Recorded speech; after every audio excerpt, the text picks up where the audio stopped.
Welcome Vinay ji, welcome to session. जी sir, नमस्कार।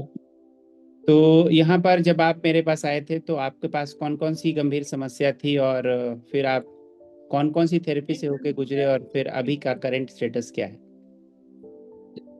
Sir, जब मैं आपसे मिला, आपसे बात की मैंने शुरुआत में, तो मैं तो डायबिटिक था और एक माउथ अल्सर था मुझे।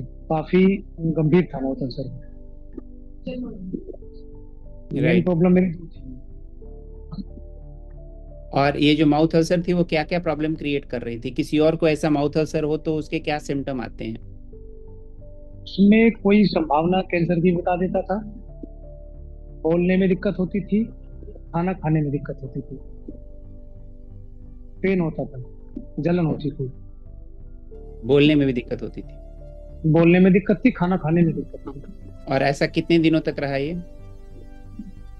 ये 1 डेढ़ महीने तक। 1 डेढ़ महीने तक लगातार बना रहा? 15 दिन ज्यादा दिक्कत थी खाना खाने में, बोलने में। 10 दिन ज्यादा दिक्कत हुई? 15 दिन।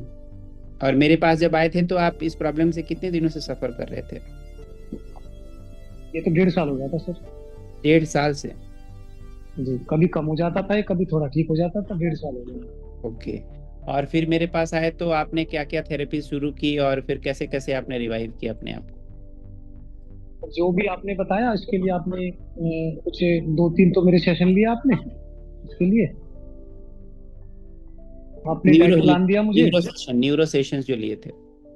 हाँ, न्यूरो सेशन लिए आपने। तीन तीन लिए शायद। राइट।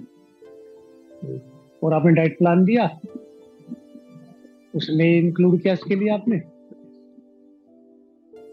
और काफी कुछ माइंड शिफ्ट किया मेरा आपने। तो मैंने सब चीज फॉलो की। वो कुछ आपने इसके लिए एक्सरसाइज बताई। राइट। आपने बताया कि नीम की दातुन करो। कुछ राइट। डाइट प्लान में आपने इसके लिए चीजें इंक्लूड की। राइट। हाँ। तो किसी और को ऐसा प्रॉब्लम हो तो आप उनके लिए क्या सजेशन देंगे, कितने दिन में ठीक हो सकता है? सर, मुझे आपके साथ 2 महीने हो गए, तो मैं भी ये कहूंगा कि 2 महीने में तो हो ही गया ठीक लगभग। 2 महीने में उसे क्योर कर सकते हैं? जी, मैं लगभग 85% रिलीफ फील कर रहा हूँ सर। ओके।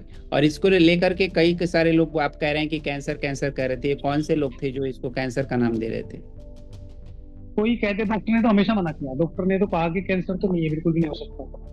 फिर हम्म। कोई कह देता था कि 1.5-2 साल हो गया, 1.5 साल हो गया, तो कभी बन जाए। राइट। इसके लिए डॉक्टर ने, क्या कभी डेंटिस्ट ने। कभी आपने कोई धूम्रपान तंबाकू ऐसा कुछ खाया था?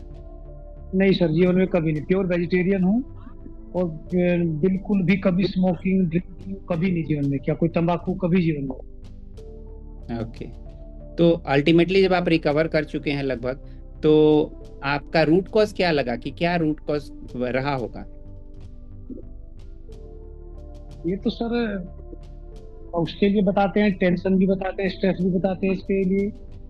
वो भी वेरी। रूट कॉज है, लेकिन वो मैं कभी ऐसा ज्यादा फील मैंने किया नहीं, टेंशन वाली बात तो। अब हम्म। मुझे तो फील ही होता था कि इस पे जब ये शुरुआत में हुआ तो दांत से कट गया है। और हम्म। बार बार इस पे दांत या जाड़ लगती थी, बार बार खाना खाने हम्म। में, बोलने में, तो इसलिए ये कभी हिल नहीं हो पाया। हील नहीं हो पाया। राइट। और बीच में जो आप ये केमिकल वाले टूथपेस्ट यूज कर रहे थे, जी। जिसकी वजह से वो थोड़ा हील होता और फिर से वो टूथपेस्ट उसके ऊपर लगता है वो लेयर केमिकल का, तो फिर से उसकी बुरी हालत हो जाती। हाँ, जो डेंटिस्ट बताते वही मैं करता था बस। Right, right, right.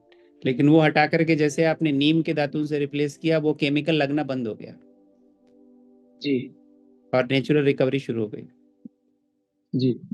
राइट। मेरे रूट कॉज एनालिसिस के हिसाब से दो इश्यूज थे। पहला ये था कि जो माइंडसेट था वो लोगों ने बोल बोल के नेगेटिव कर दिया था। हाँ, थोड़ा तो सर था, वो तो निगेटिव थोड़ा सा हो गया। राइट। हालांकि आपकी तरफ से पूरा इंटेंशन था उसको ठीक करने का, लेकिन जब एक दो लोग बोले या फिर 10 लोग बोलने लगे तो एक बार लगने लगता है कुछ प्रॉब्लम तो नहीं है।